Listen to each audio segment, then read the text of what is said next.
Hello again. We're back at the Remax Roundtable. We got Mr. Trey Booth with us today, legend down in Latimer County. Legend all over the state, actually. But Trey's no longer coaching. But let me go over some stuff. Some of his records here. Trey started coaching in 1991 at Buffalo Valley. 3 state championships at Buffalo Valley. Went to Red Oak in 04. 32 state appearances in baseball, 30 in a row, 11 state championships, 8 runner-ups, 754 wins on the diamond, and 500 plus on the hardwood at Red Oak. He's in the Coaches Hall of Fame. Quite impressive. That's a lot of good kids. Impressive numbers there. Overcoming some poor coaching. So. Well, I don't know. We all know a little bit different than that. He also had 3 state championships in basketball coaching too. So quite impressive from a little small town like Red Oak, Oklahoma. Well, people ask me when did you know you wanted to coach, and I've still got it. We were in 4th grade. Miss Jones said, "Hey, what do you want to be when you grow up?" And she had us all write it on a piece of paper. And I said, I want to pitch for the Yankees, and I want to be a coach. And I still think the Yankees messed up. The Yankees could use some pitching, I think, the last couple of years. The coaching deal really worked out. I was very blessed in coaching career. And did you come from a coaching family, or?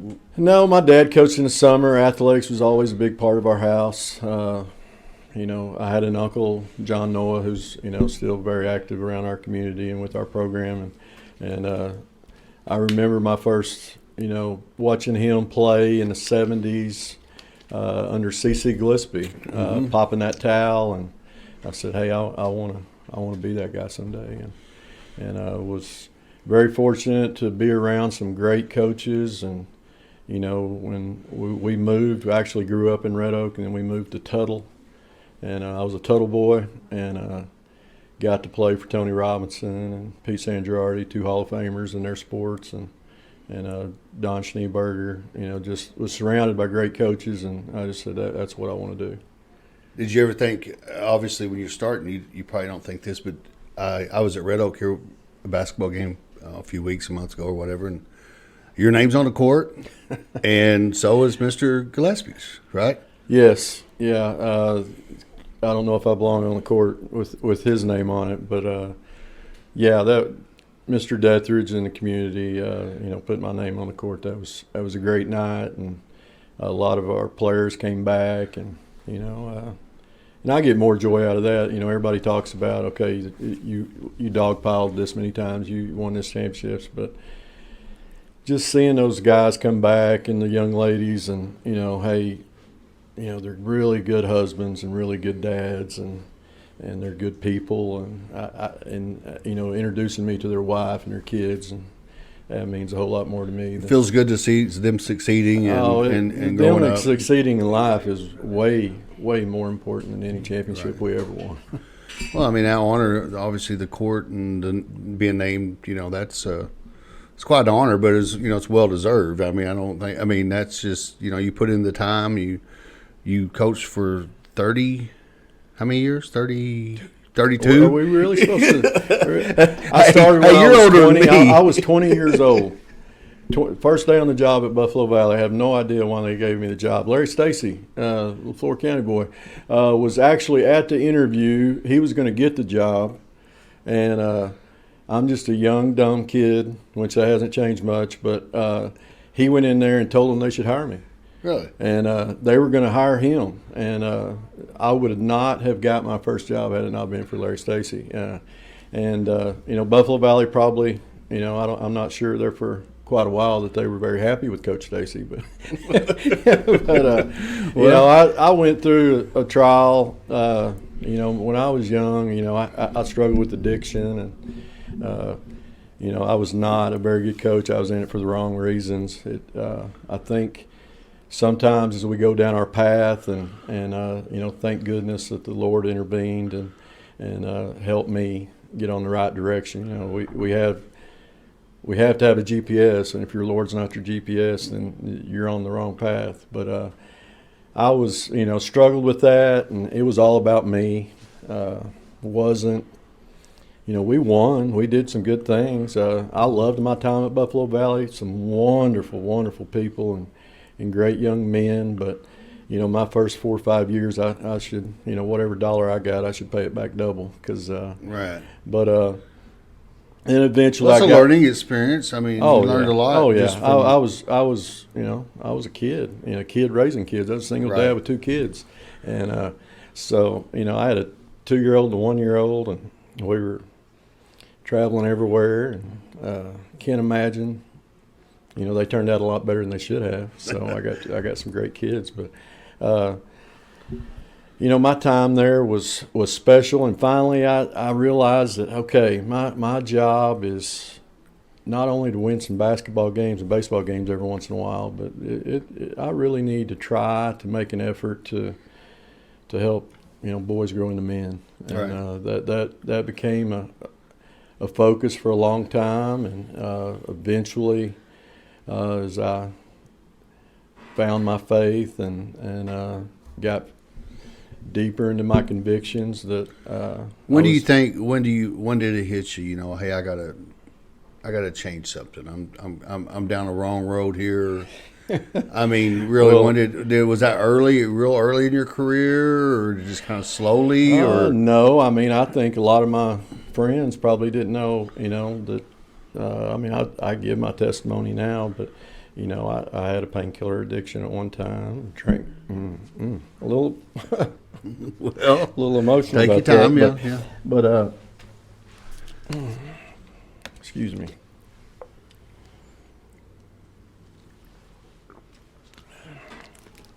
It takes a lot to to look at yourself in the mirror and say. We kind of talked earlier about out of sight, out of mind. It'll, if you're not seeing it or whatever, it'll. But you have to stand up and admit and realize that there is an issue, there is a problem. Well, I mean, I did. I had some great people around me, but it's hard. That's why kids have it so tough today, and it's hard to live right side up in an upside down world, and. I think that's, I enjoy what I'm doing now, and I just think that it's harder being a kid now than ever. And I think as coaches and teachers, and I think, as parents, I think we're getting away from, it's like we're edging God out of society, where if we don't, the further we do that, we wonder what's wrong with our society, and our problems all stem from that. If we go back to, okay, let's do the next right thing right, and if we do that, then most of the days are going to take care of itself. Right. That's a good, that would be a good outlook, or good tell yourself when you wake up in the morning. Just to remind yourself every day that win the day, win the day. Kids are kites, and this is what I say. That I'm not going to get on my soapbox about parents, but like a kite has to have turbulence. A kite has to have turbulence to fly. Mm-hmm. And as parents right now, all we're doing is taking that turbulence out of their lives. They're hovering around them, not letting them go through things, and kids can't fly without that. We're all going to find at some point. I mean, life's hard. We're going to find a point where we're going to fail. Yeah. No. And if it happens at 12 or 15 or 25 or 35, you're going to fail. And how you deal with that and be able to overcome adversity, if your parents that are out there don't let your kids fight through that and learn to fight through that, you're setting them up for an even bigger failure. Baseball's a game of it's a lot of good lessons, life lessons learned in the game of baseball. I love academics, and I'm, dean of students at Red Oak now, and love our teachers, and they do a phenomenal job. But there are things that we learn through sports that we can't learn anywhere else. Just the camaraderie and teamwork and learning to be a part of something bigger than yourself, that's important. But the accountability and discipline that it takes to be successful, that's something you're going to carry on throughout your whole life. And it's big. It's huge. Let's take a quick break. Be right back. Okay, we're back. We're going to kind of take off kind of where we left a little bit. Talking about the lessons you learn and how baseball's kind of you learn a lot about life in baseball, and you have to fail to succeed. A lot of parents nowadays, nobody wants to see their kid just get beat up. But you still have to. There's a line there, I guess. You have to fail. You have to. Everything can't just be. Can't grow. Yeah, you can't grow without exactly. failure. I went to a junior high game this fall, and I'm not going to name the school. It was supposed to be a pretty good junior high kid. I just wanted to go down there, sneak down there, and watch him a little bit. And as I walk up, I see the kid behind the dugout, and Mama's spraying him down with some sunblock. He's got his arms out, and there's nothing wrong. I'm not saying there's anything wrong with sunblock. But the kid's looking at his cell phone the whole time, texting. And Dad has his backpack, his ball bag. So they're walking up. Mama's spraying him with this, sun stuff. Daddy's carrying his backpack. He's got his head down looking at his cell phone. So I've already, I've formed my opinion. Yeah, I can, yeah. And he comes around and they go warm up and whatever. And I just want to, so it's literally the first inning. And it is a hot day. But he gets out and Mama's running to the dugout taking him a Powerade. And I'd seen all I needed to see. And there's nothing wrong with any of that. I'm not judging. I guess I am. Yeah, I guess I am. I shouldn't judge, but I'm judging. Okay, we got to get back. We got to get back to doing things a little bit different. That kid, and he's talented. He's very talented. But you're telling me that in 2 years you're going to expect, because the parents are going to expect it. They're going to expect a high school coach to have that guy ready to go, and that guy's not going to be ready to go. He's going to be a high school junior with a runner on first and third, and he's got to make a big pitch with one out in the fifth, and he ain't going to know how to get it done because he hadn't done anything on his own, and he hadn't failed, and he hasn't grew. And, there's a toughness. We got to get back to, I just think our culture, one of the reasons we were successful at Red Oak was the kids. It was 100% the kids, not my coaching. But we had a culture of toughness that it would carry us through the majority of games in both sports. And I think as a society, we've gotten away from that. As a young coach, some people say, hey, do you think you could coach now? And I said, well, it's tough. It's right. Tough, but what's so tough is, because our kids haven't changed. Everybody wants to talk about kids. Kids haven't changed. No. Parents have changed.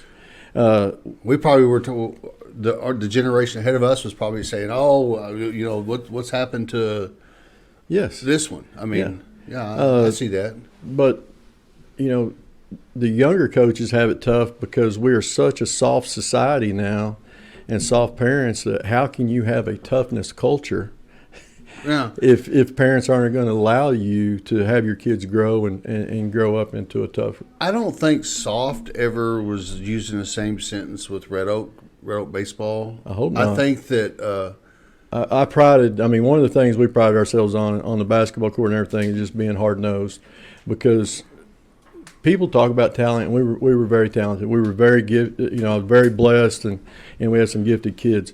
But the level of talent, the talent level is not that different from one school to the next. A Southeast Oklahoma boy in the 6th grade at one school is the same Southeast Oklahoma boy in 6th grade at another school. But people, when they went there, they knew. You had people lining up wanting to. That was pride. I think the community take the pride. Well, it takes so many. Had Mr. Deathridge as our superintendent, still do, and he has a great vision. And but it takes a village to raise a child, and it takes a village to have a championship caliber team. Right. And Now our summer leagues were great, and any coach that is too proud to admit that, if he wants to say, "Hey, that was all me," then he's not being realistic. No, right. It takes coaches.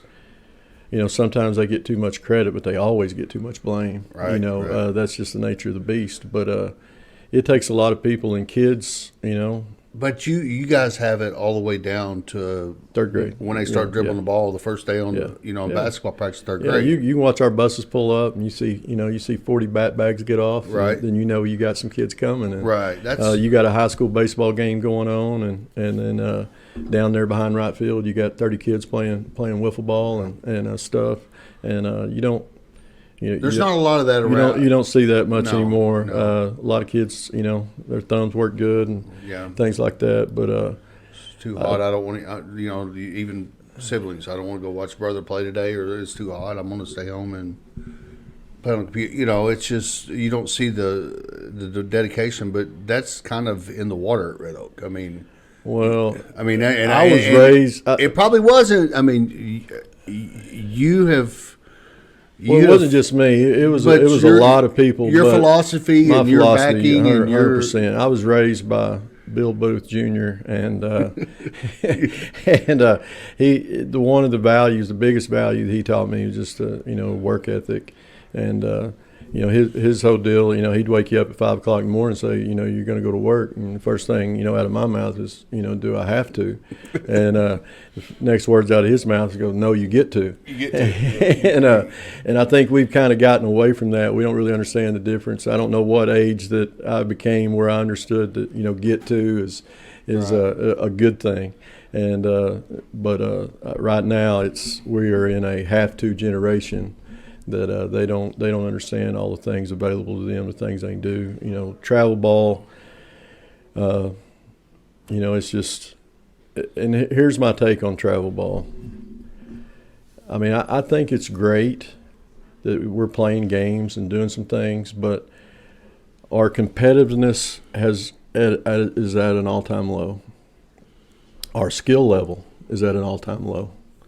We are playing 100 games and having 5 practices. Yeah. When I was You're a big practice guy. I'm a huge practice guy. I just think, when I was growing up, you had a game on Saturdays, mm-hmm. and you look forward all week to those Saturdays, but you knew you better be taking ground balls and you ought to be hitting.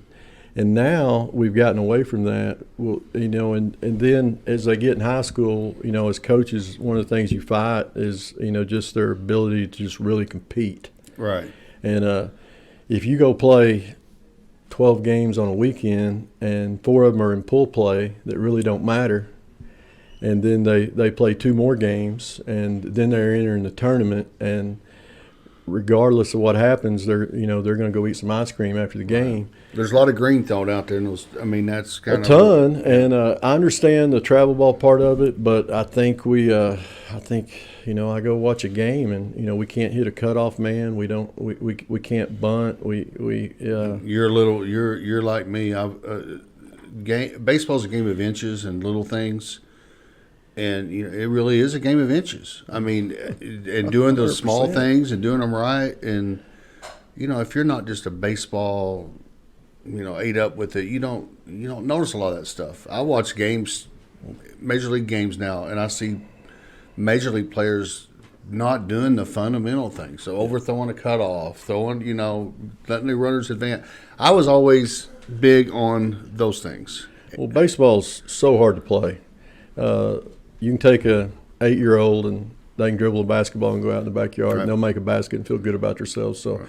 To me, it was always easier to get kids interested in basketball and stuff. But, baseball's a hard game to practice by yourself, and, mm-hmm. A bat costs money and all that stuff. And it's just a little bit tougher, and you fail so much more. You fail so much more at baseball, and it goes back to a kid's resilience that if they're failing 7 out of 10 times, which in baseball, hey, that's pretty good. You're hitting 300, but in a kid these days, I'm not failing that much. I'm gonna go do something else. Right. Yeah. If it's not just falling in their lap, it's not coming easy. I'm gonna find something else. I don't want to do anything to make. And that was what kind of what I was getting to about the failures on baseball. It's kind of like life. you can't just hang it up and go to the house if something don't go your right that day, because guess what, that water bill and that electric bill is still going to be coming in that month. Still there. It's still there. They don't stop. They don't care. That's where I think we're failing right now as coaches and stuff. Is society's lying to everyone. Society tells you to go chase this and everything's easy and things like that, and that's not the real world. Selling points, yeah. And we've got to get back to giving kids tools to succeed, and again, just going back to I teach, shout out to my Wednesday night youth group. I love those guys, and me and my wife both teach some Sunday school now, and involved in the church at Red Oak First Baptist, and I just think about how much of my life was in turmoil, that even people talk about wasn't that so awesome winning a state championship. Well, I can remember winning a state championship and sitting there being interrupted talking about, man, I got to get somebody at second base next year. We got to get better up the middle. And we're sitting there, well, they're calling my name to go get the trophy for this year. And, my assistant. Mine don't stop. No. Yeah. But I don't know that, well, I do know. I was never content, and I never knew true joy until I finally just said, okay, and just fell down on my knees and said, hey, I got to be a better person. I got to be a better man. I got to lead my family. And once you find that and you get involved in church and you have your church family and you're and I fail every day. I fail every week, but I know I'm trying. I mean, I'm not the man I should be, but I'm a lot. Thank God I'm better than the man I used to be. So I think once you have that, then I have a lot more joy in my life. Did your faith in God, and did it become stronger after you maybe had more time to, when you got out of coaching? Were you as a coach? But that's not. I don't want to blame it on not coaching or give that. I think, and but you had more time to think about things. Yes, no doubt. But okay, so growing up, you're a pretty good baseball player. Probably wasn't as good as I thought, but okay, so everything was wrapped around being a baseball player. So when that was taken away from me, then I really struggled with that. That's what led to some of my problems. And then I got into coaching, and then that became my identity. Mm-hmm. And I love people saying, hey, coach. That was always something I wanted, and it means a lot to me to be called coach. Right. But at the same time, if that's your identity, that's wrong. That's what I did. That's not who I am. And I think I got wrapped up in that, especially early on, your ego, because, we're men, we're prideful. And baseball players have a little bit more. Yeah, they do. And, ego stands for edging God out. And if you'll remember that then and put him first, then I just think everything else falls into place. And I think we got to get back to that. Mm-hmm. Mm-hmm. I agree. It's a scary world out there right now. Well, it's tough. Okay, we can all remember at some time in our childhood where someone said something or did something that we can still, it may be something as simple as your weight, the way you look, the way you dress, or whatever, but we can all remember something, somewhere in the back of our mind, something that hurt us. Mm-hmm. And then we went home and we were with our parents. We didn't have to worry about it till the next day or the following Monday or whatever. Kids now, because of social media and stuff, they are in 24-hour judgment. 24-hour judgment. They have more on them than any of us ever did, especially me at my age. But I think you're ancient. I am ancient, just because I'm older than you a couple of years.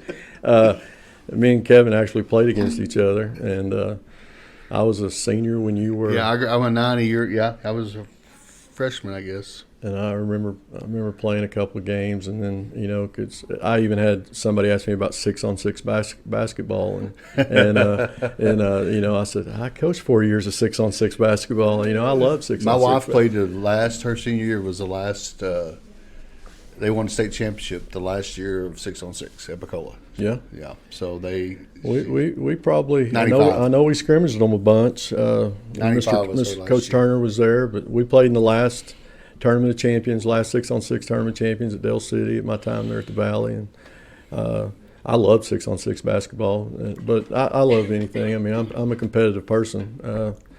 I have an 8-year-old daughter now that, you know, got started over. That may surprise some people that don't know that I have an 8-year-old daughter, but, you know, she beats me in checkers or clothes, and I get pretty upset. So.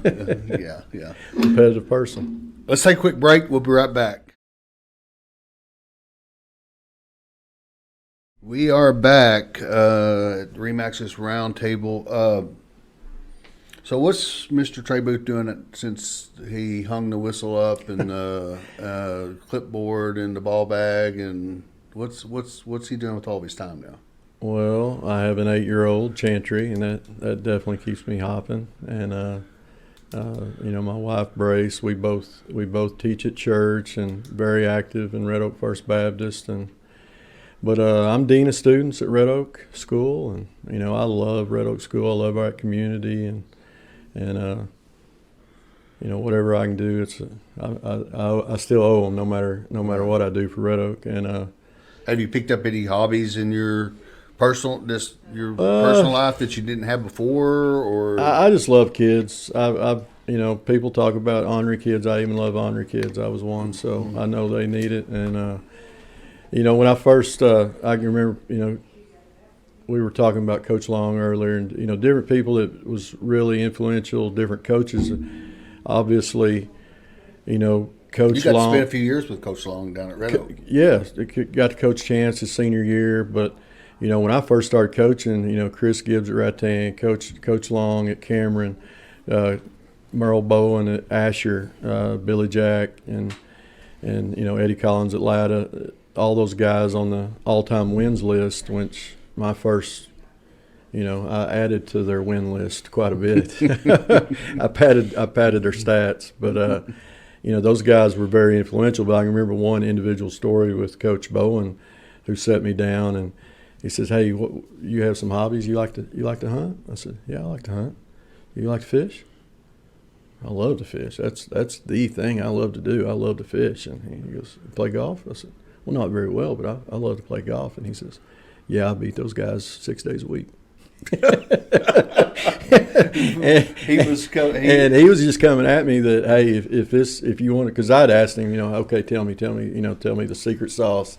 Yeah. Tell me how can I be really successful, and he just said that, you know, you gotta, you know, makes sense. I mean, you can't have a whole lot of hobbies and be really successful, but you know, especially you went sport to.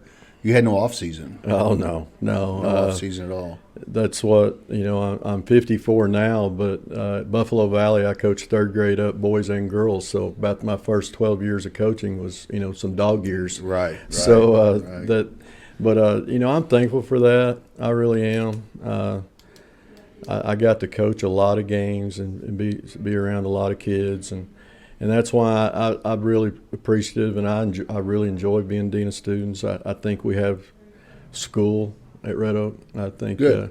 You know, we have some good discipline, and I think when Mr. Dethridge asked me to do that, maybe he just wanted me to be the bad guy, but I'm good at being the bad guy. So, but our kids, they understand we're going to get to school on time. We think that's important. We love Eagle time. You know, that was something my kids have always made fun of me, that, you know, if practice starts at 1 o'clock and you know, if you're there at 12:45, you're probably late. Right. So, but I've had those kids come back to me now, you know, especially during COVID when people were getting laid off and stuff, and said, "Coach, I got to keep my job because the guy called and told me that because I was early every day." And he says, "So thanks for Eagle time." That's what we're talking about, the life lessons that you're preparing those young men and young women to go out and do their job right, to keep a job, and that's kind of the big picture as a coach. I mean, that's ultimately your job. You want to make them, you want to teach them the right and wrong ways. You want to make them, you know, the best person they can be, responsible, and that's like I said, you'll get more appreciate. You younger coaches out there, you'll get a lot more fulfillment out of that. About, you know, and here's the deal where I messed up. You know, I thought I was good at teaching that, but until you model it, then you're really spinning your wheels. You're not really building character in kids until you can model it and be an example. And I didn't find that out till later on in my career, but that's my one regret. I wish I could have started that earlier. But well, in fairness, you were learning as you went too. I oh mean, yeah, oh yeah. You were learning, and you know, that's what everybody, you know. And I don't give, you know, they say, hey, what about that offense you ran, or what about this? And you know, I was, like I said, I'm a competitive person. So when somebody beat me, which happened a lot early on, maybe early, not late. Well, I mean, okay, why were you guys so good at holding runners? Because Eddie Collins at Latta held runners better than anybody. Right. Why were you guys so good at, you know, hitting fastballs? Because Billy Jack Bowen. So you took pieces from some of the people you so every looked up time to. somebody beat me in anything, and I said, okay, how are they doing that? And so anybody that wants to say they invented the wheel, you know, Right. let's be honest. Let's we all, if you're very good at what you do, you stole it from somebody else. Right. So I feel like I was. You modified it or did your version. Yeah, yeah. We all take what, you know, we learn and kind of see what fits our kids because. I mean, Well, these people that you're talking about did the same thing. Oh, no doubt, and they would admit that. Yeah. There's something a little more, you know, I know this may be hard for you to talk about and all, but, you know, I when I was coaching at Cameron, I coached against Jordan, one of the best kids. I think you yelled at me and him a couple of times to quit chatting it when I was coaching third base. He had great conversation. He was good friends with all the third base. You stood in that third base coaching box, you were going to get to know Jordan. You know, he went through a pretty severe, you know, accident. Was that 2 years ago? Be 1 year ago in 2 weeks. Oh, it's just a year ago. Yeah. He was hit by a drunk driver. Grandfather lost his life, and Jordan had a traumatic brain injury. Didn't wake up for.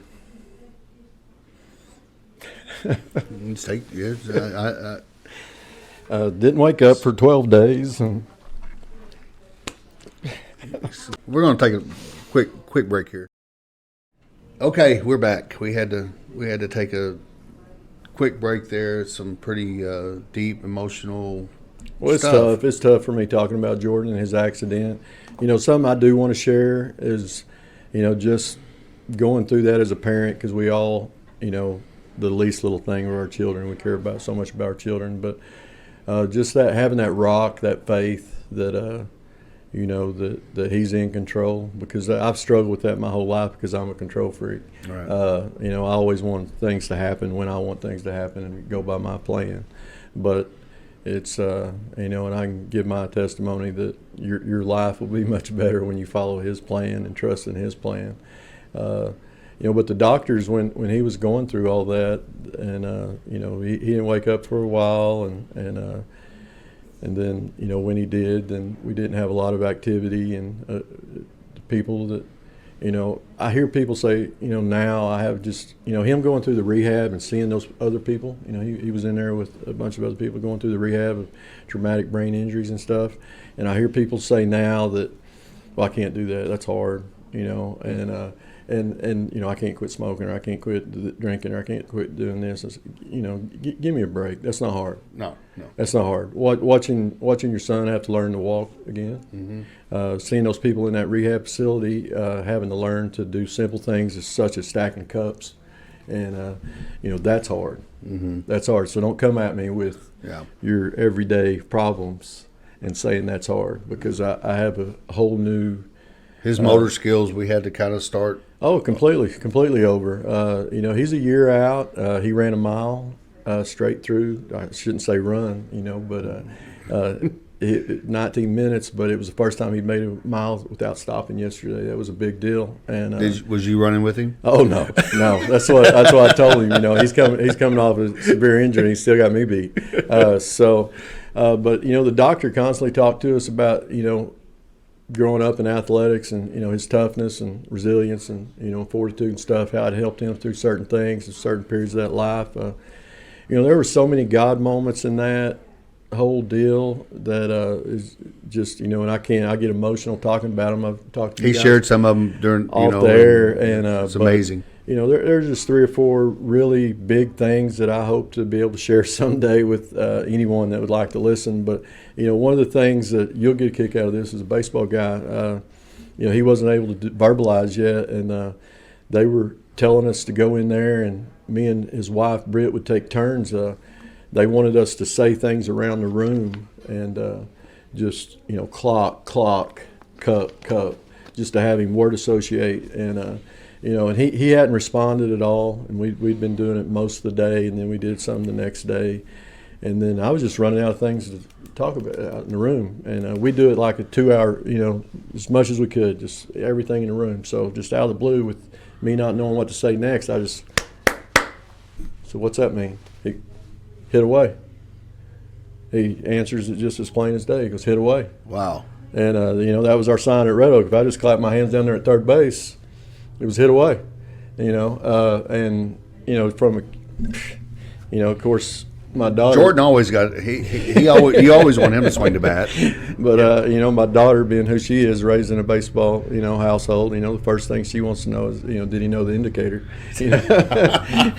But there were so many things like that, and way more so than that, God moments that and it's I'm so thankful. And a guy told me one time, and it just really makes you think that the people close to you need to tell them you love them, because there's going to come a day when you can't. Right. And I think that one thing that I have got from that is I just don't take any days for granted. I just think most days are a choice of having a good day or a bad day. Right. And me and Jordan, when he was going through, really started his physical therapy and stuff, that one of the things we said was win the day. Mm-hmm. Let's get up today, and let's go win the day. And he's taken that, and he's still got some short-term memory stuff that he's dealing with, but phenomenal progress, way ahead of time.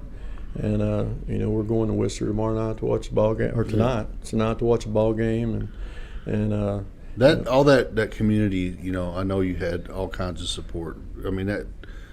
It's crazy, and the close knit and the community and the friends and the people at the baseball, and I mean you had everybody was concerned about Jordan. Your church family and your immediate family. I'm not saying you take that for granted, but you almost expect it to a bit. But so many people, and my school family, because I feel like those people, the teachers and coaches and stuff there, are family, administrators, everybody, but and people in Red Oak. But so many people from the baseball community reached out to me, and just coach after coach, umpires, officials and stuff, that, hey, give me an update, how's Jordan and stuff, you did, and different ones, and that's so appreciated, because, really since I've been,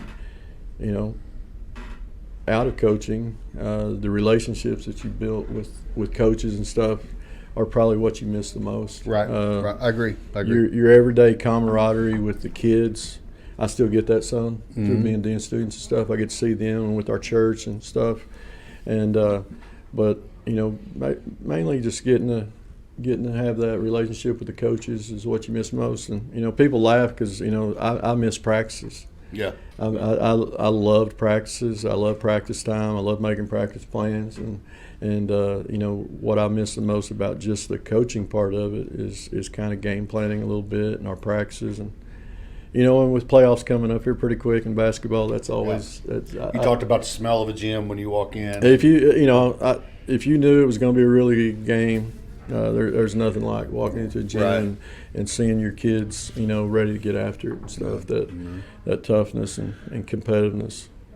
Well, you definitely left your mark or leave your mark on Red Oak. I mean, that's. Red Oak's left its mark on me. Right. I as teaching our youth group or coaching or whatever, I got a lot more out of it. I feel blessed. I've gotten a lot more out of it than my players and kids. Hopefully, I've helped them in some direction, and but I'm very blessed to get to do what I've got to do. Well, I'm glad we got to see Trey Booth, this side of Trey Booth. I mean, if you don't know, I've known Trey for a long time, and I considered him a friend for a long time. But this is a side that a lot of people don't see of Trey, and and we're happy. We're glad that you're happy, and we're hoping where everybody's still praying for Jordan and for him to come back 100%. And Well, I appreciate that, and I just go home, love love on your kids, your wife, and your husband. And you're whatever not promised you got. tomorrow, right? You just never know. Yeah, You never know. you never know. But That was the last thing you thought when you were in Indianola watching a basketball game, oh yeah, where you'd be that we'd night. actually heard there was an accident. We might want to go the other direction, and for whatever reason, we still went that way, and got that phone call, and we're literally a mile away from the emergency room, but made it through that. I can't. Well, I can't really go into. I can't imagine losing a child like some people have gone through. But there's a person said it to me. What we all have to understand in life is you're either in a storm, you're headed for a storm, or you're coming out of a storm. Yeah. And that's just life. Yeah. And how you're able to handle that, the only way you're going to be successful is through your trust in God. And if we can do that, and then be bold enough to be an example and show others that, then we're all better for it. Keep spreading the word, because I believe people listen to Trey Booth. Well, I believe that people will I don't listen know about to Trey. that, but Well, I'm glad I've listened to the right people. right. Well, we thank you tons for coming in, and I know some of the hard to talk about, but we really enjoyed having you in here today, and maybe come back. And we'll talk. You bet. I'm glad you guys are doing this. It's a nice way to just kind of see some things. I really enjoyed your deal with Coach Brown, and like I said, I've stolen stuff from him too. So, well, he's some of the best, yes, for sure. But thanks a lot, and everybody will keep praying for Jordan and keep their thoughts on him. Thank you. Thanks.